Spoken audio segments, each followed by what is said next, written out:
aquele que eu te disser, esse irá contigo, o mesmo contigo irá. E todo o que eu te disser, esse não irá contigo, esse não irá. 5. Assim, Gideão fez descer o povo até as águas, e o Senhor disse a Gideão: todo aquele que tomar a água com a boca nela, toma como um cachorro, este tu separará. Mas todo aquele que dobrar os joelhos sobre as águas, colocar a mão no rio e trazer até a boca, este separará. E o número daqueles que lamberam a água, levando a mão à boca, foi 300 homens. E todo o restante do povo se dobrou de joelho para beber a água. E o Senhor disse a Gideão: pelos 300 homens que lambeu, eu vos salvarei, entregarei os midianitas nas tuas mãos, e que todas as outras pessoas voltem para sua casa. Assim, o povo tomou provisão em mãos e as suas trombetas, e enviou todo o restante de Israel, cada homem para a sua casa, e reteve somente 300 homens. E o exército de Midian, do inimigo, estava debaixo dele no vale. E sucedeu que naquela mesma noite, Deus disse: levanta-te, desce ao exército, porque eu o entregarei na tua mão. Diga graças a Deus. Pai, no nome de Jesus, aqui está a tua palavra. Humildemente nós te pedimos que o Senhor fale ao nosso coração, ao coração da tua igreja, que não seja a minha sabedoria e nem as minhas palavras, mas que tudo o que está, Senhor, para ser falado aqui venha do céu, que o teu Espírito Santo tenha liberdade para agir, para falar, para tocar nessa noite no meio da tua igreja, que a tua igreja possa estar, Senhor, preparada para ouvir a tua palavra. Guarda, Senhor, o ouvido, a mente e o coração do teu povo. Não deixe com que o inimigo venha dispersar ou atrapalhar o povo de entender aquilo que o Senhor tem para o nosso coração, para que eu diminua e o Senhor cresça. É assim que nós oramos e agradecemos em nome de Jesus. E você diz amém. Aplauda o Senhor, tome seu assento.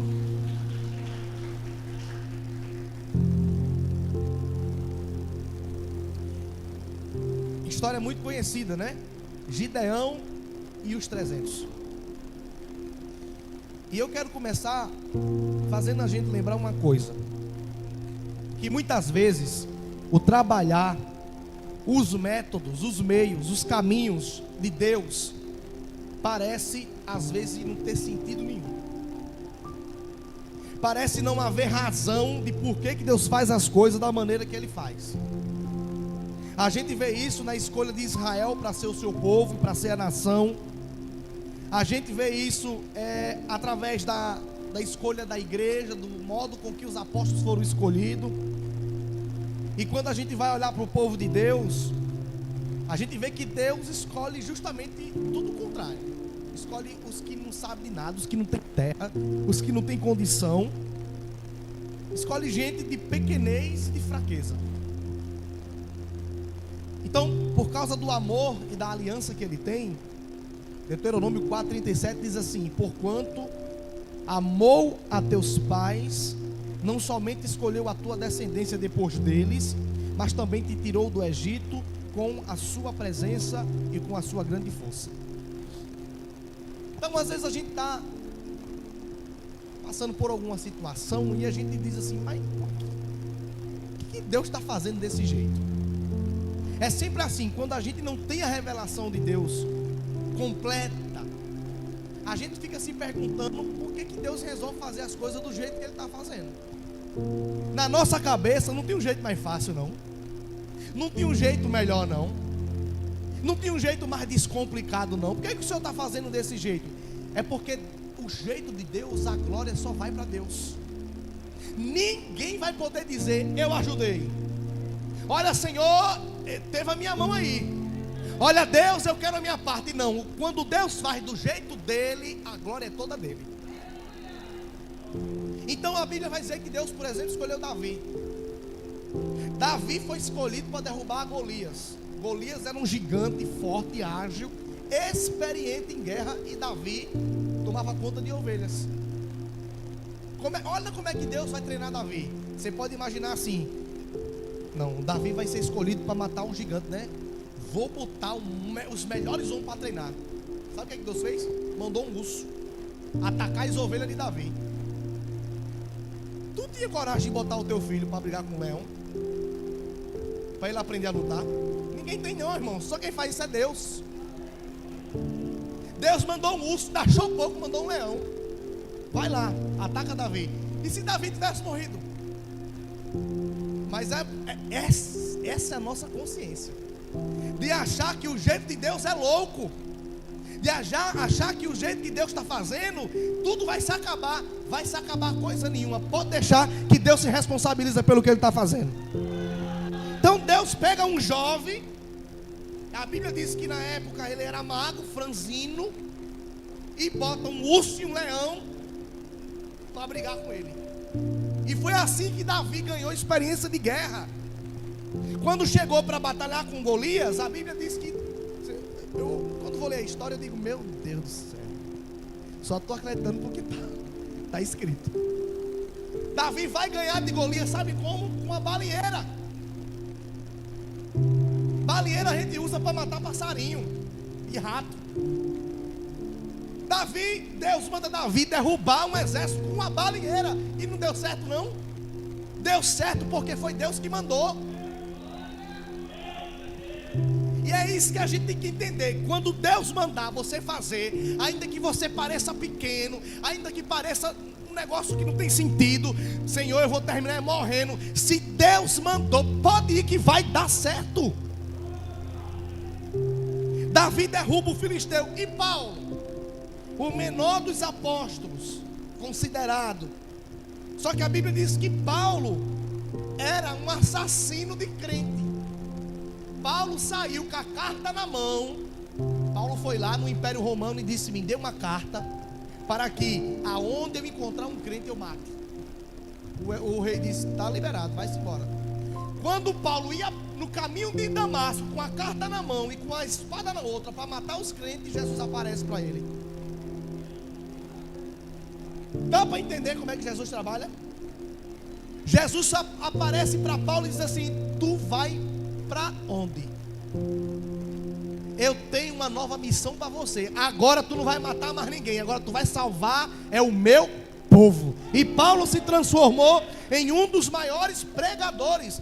A gente conhece como São Paulo, apóstolo Paulo. Se transformou num grande homem de Deus. Vai entender como é que Deus trabalha? Me lembrei agora, nesse exato momento, me lembrei não, isso é Deus que lembra, do filho de Sinha, que o pastor foi lá na casa dele, acho que ele deve estar assistindo, foi lá na casa dele, oraram para Deus dar saúde. Sabe o que aconteceu? O pirraia adoeceu e foi parar no hospital.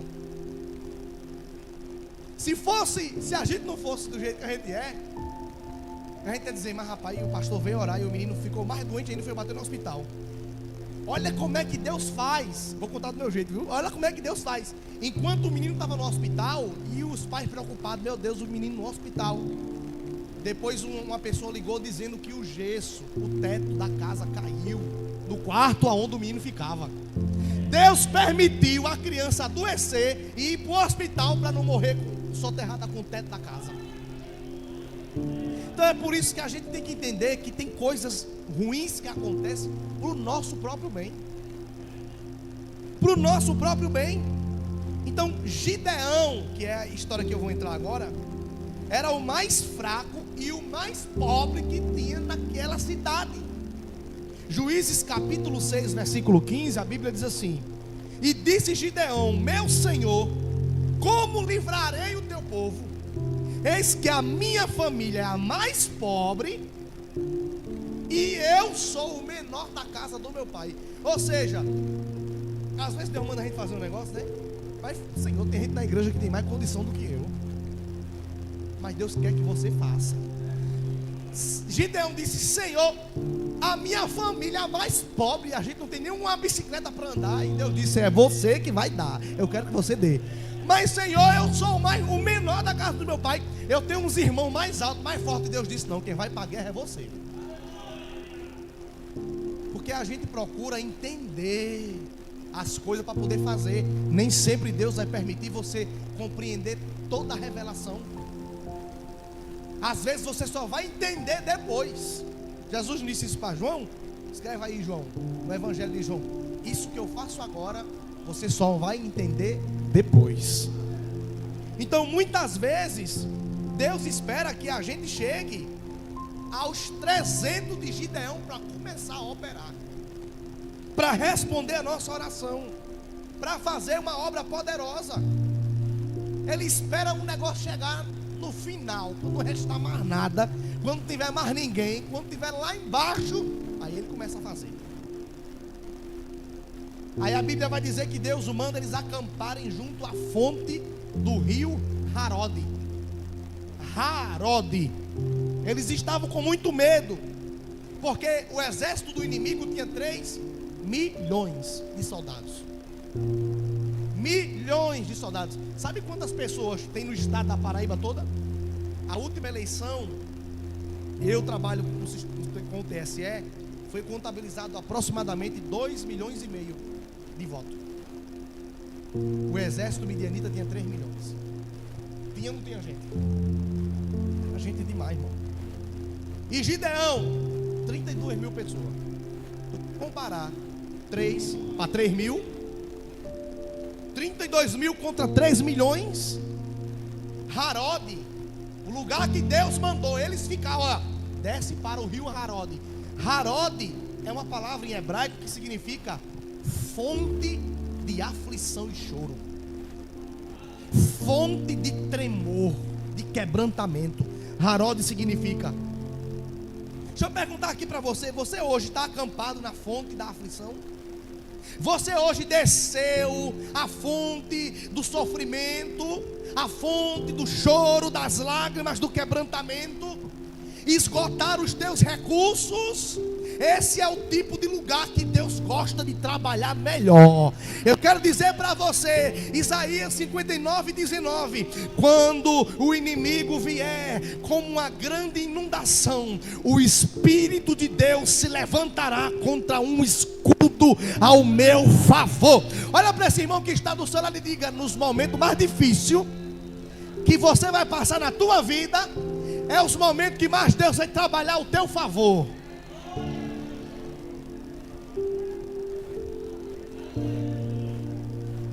Olha o que aconteceu lá em Mari. Um casal se converteu, irmã Josilene e irmão Rodrigo, lá do Valdo Martim.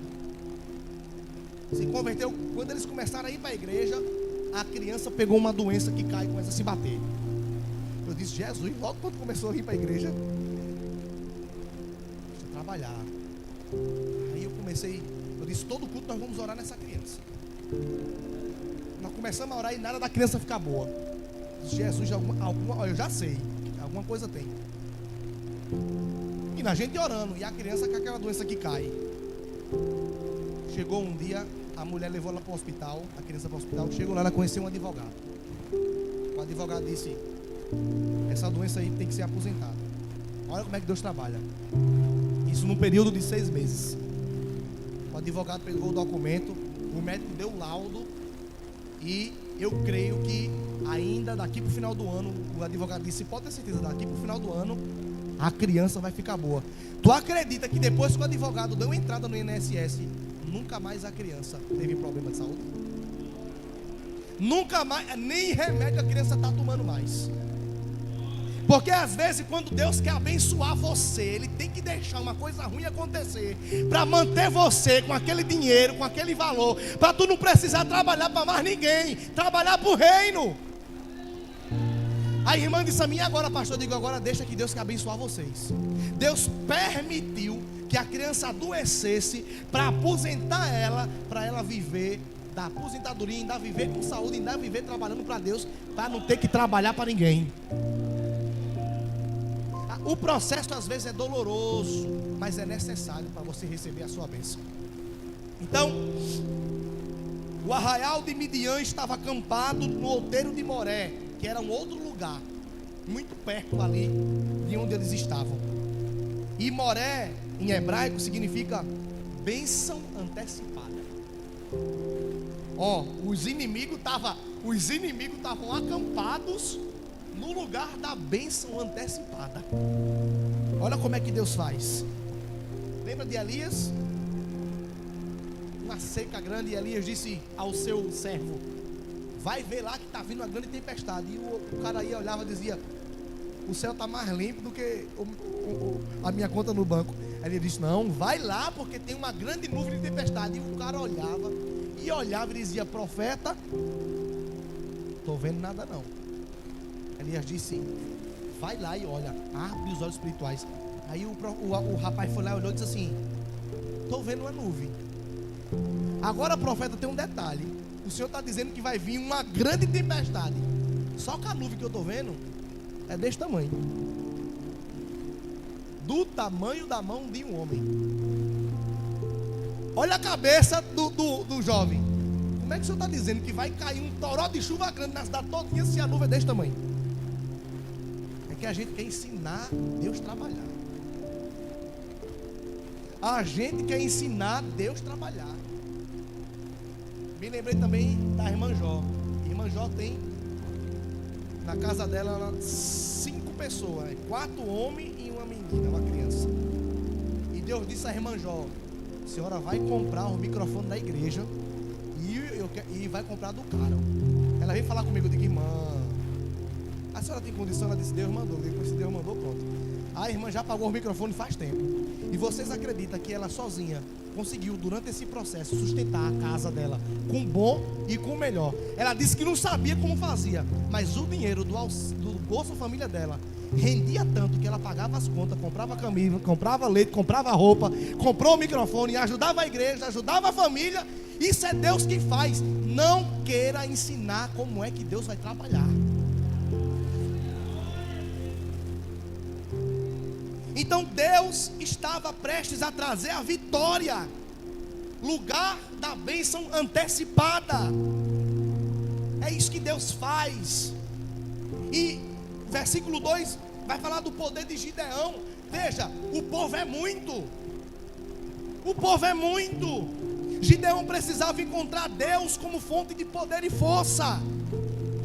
O inimigo 3 milhões e Gideão 32 mil. E Deus disse: ainda tem muito,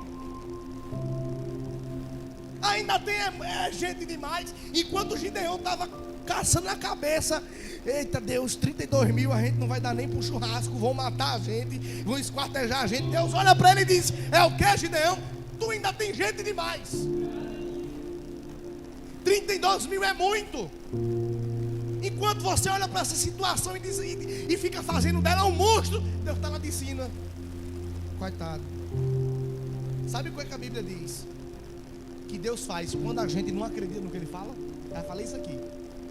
Ele ri da nossa cara.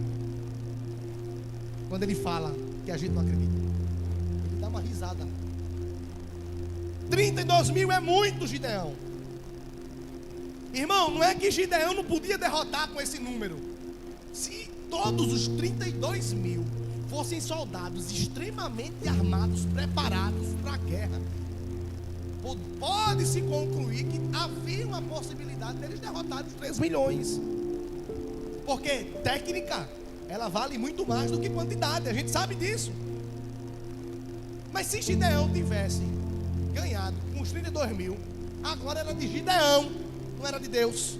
A glória era do povo, dos soldados, e não era de Deus. E a vida feita de fé não é para gente que é fraco de coração, não. A fé em Deus é para gente que tem que ter coragem. Ou você tem coragem de tomar uma decisão, ou você tem coragem de fazer o que Deus está dizendo, ou não presta, volta para casa. Tem que ter coragem. Para abrir isso aqui, teve que ter coragem. Para a gente chegar aqui em Sobrado, teve que ter coragem. Olha, gente medrosa não vai muito longe com Deus, não. 32 mil pessoas. Aí Deus faz o quê? Uma coisa incrível. O que é que Deus faz? Deus olha para Gideão e diz assim: vou cortar muita gente, vou botar um bocado para ir para casa dormir e vou deixar só um pouquinho. Isso é uma das lições mais difíceis da gente aprender, que é depender de Deus. É entender que a gente não depende da nossa força, não depende da nossa condição financeira, não depende da nossa saúde para as coisas de Deus ir para frente. Nós não dependemos da nossa carne. Gideão teria usado os 32 mil homens, poderia até ter vencido, mas era pela carne. Seria preciso um milagre para derrotar aquele povo com apenas 300. Zacarias 4:6, a Bíblia diz assim: e ele me respondeu: esta é a palavra do Senhor à casa de Zorobabel, não vai ser por força e nem por violência, mas vai ser pelo meu espírito, diz o Senhor dos exércitos. Sabe por que Gideão venceu? Porque não era pela força de Gideão, não era pela condição de Gideão, era pela força de Deus, era pela condição de Deus. E a sua fonte, a sua força e o seu poder veio daquele que chamou o mundo à existência pelo poder da sua palavra, e que pela sua palavra todas as coisas são sustentadas no céu e na terra. O sol e a lua não caem na nossa cabeça, porque Deus liberou uma palavra e disse: sol fica aí, lua fica aí, o mar não engole a terra, porque Deus disse: oceano até aí, nenhum passo a mais, irmão. Esse é o Deus que vai fazer você vencer essa sua dificuldade. Deus disse: Gideão, o povo é muito. Gideão disse: e agora? Se eu disser para fulano que ela não vai, ela vai ficar com raiva. Se eu disser para ficando que ele não vai, vai ficar com raiva.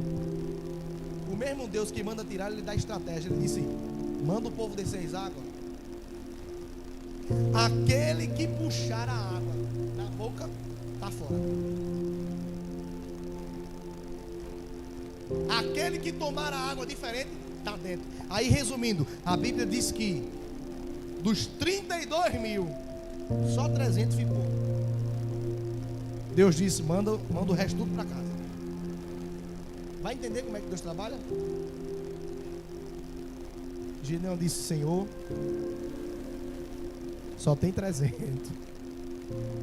Imagina aí, tu com 300 reais para pagar as contas todinha do mês. Só tem 300.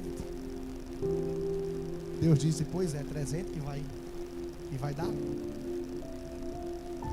Olha para esse irmão que está do seu lado e liga para ele: tu vai ganhar e tu vai vencer só com 300.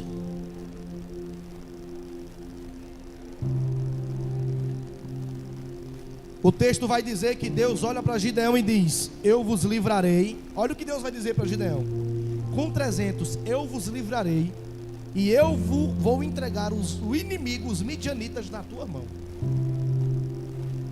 Eu acredito que nessa noite há aqui alguém que Deus não só vai livrá-lo da situação, mas vai também entregar o inimigo nas tuas mãos.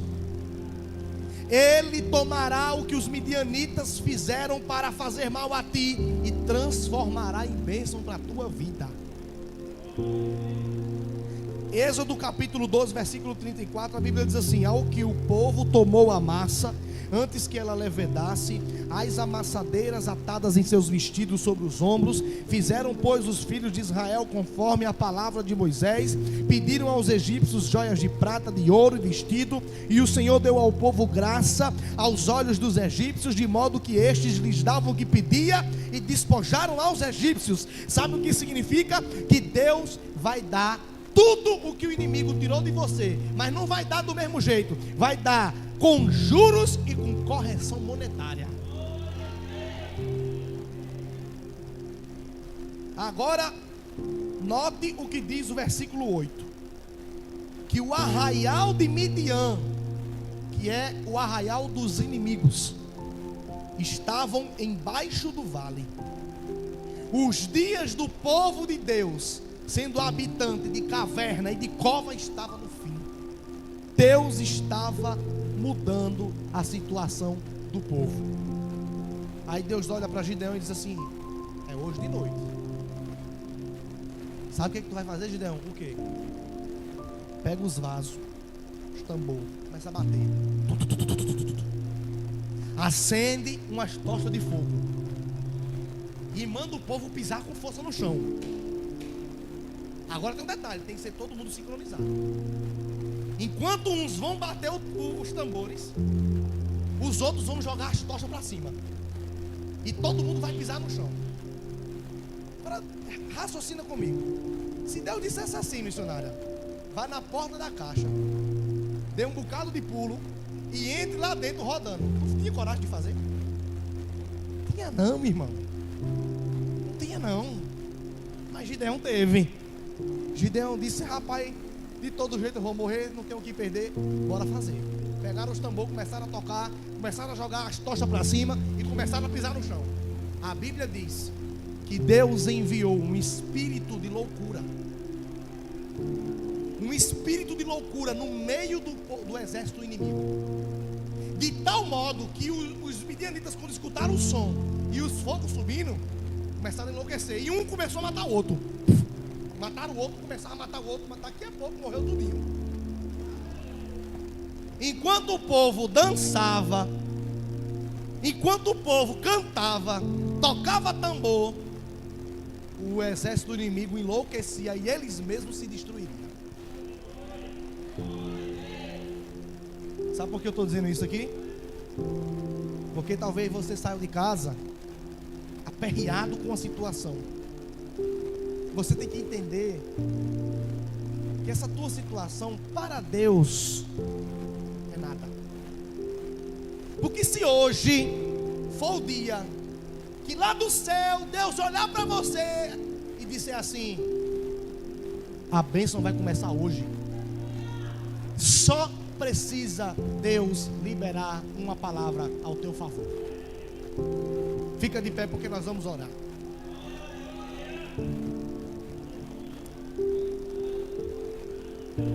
Olhe para essa pessoa que está do seu lado e diga para ela: só é necessário o teu Deus liberar uma palavra para mudar a tua situação. Mas quem vai orar é a senhora. A senhora que vai orar.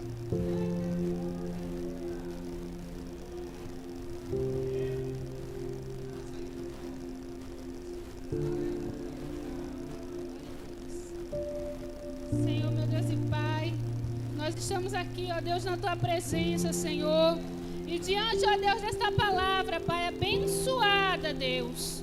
Então, meu Senhor, vai de encontro, Pai, a cada necessidade aqui do Teu povo, Jesus.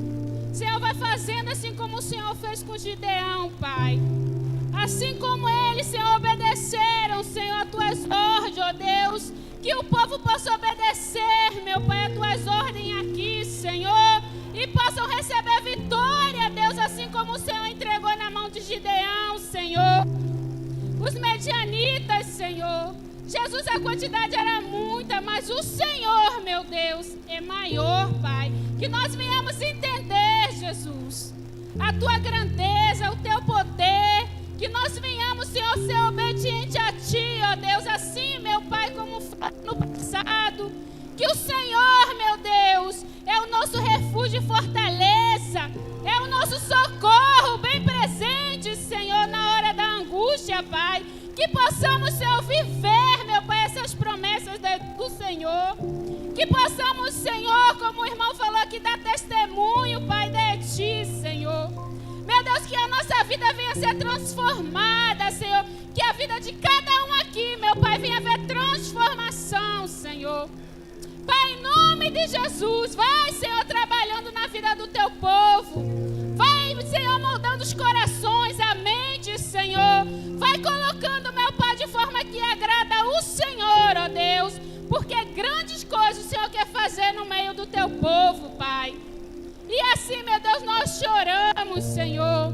Nesta noite, ó Pai, debaixo desta palavra, Senhor, como a Tua palavra diz que o Senhor não é fiel a nós, mas o Senhor é fiel à Tua palavra. Então, meu Deus, essa oração está debaixo da Tua palavra, Deus.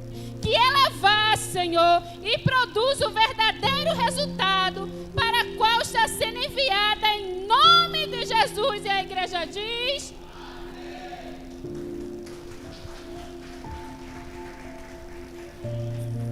Faça assim com a mão. Repita comigo. Nós tomamos posse de todas as bênçãos que nessa noite do céu foi liberada para a minha vida. Diga, nós cremos que há poder na tua palavra. E se o Senhor quiser, sairemos daqui com a posse da vitória. Diga, em nome de Jesus. Agora toma posse assim. Diga amém. Diga amém. Há alguém em nosso meio que ainda não entregou a vida para Jesus. Há alguém em nosso meio que está afastado dos caminhos do Senhor, mas hoje quer fazer uma aliança com Deus. Hoje quer dar um passo de fé. Se tiver, levante a sua mão, nós vamos orar por você.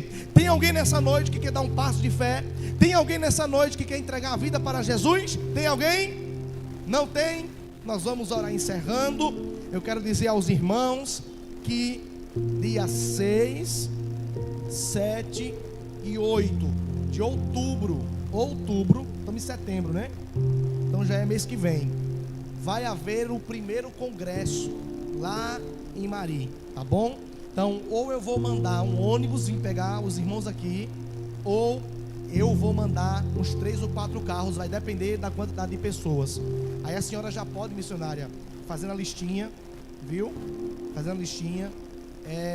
A gente só vai, peça uma contribuição simbólica, R$3, acho que tá bom. R$3 de cada pessoa que vai, não cobre de criança, viu? Somente de adulto.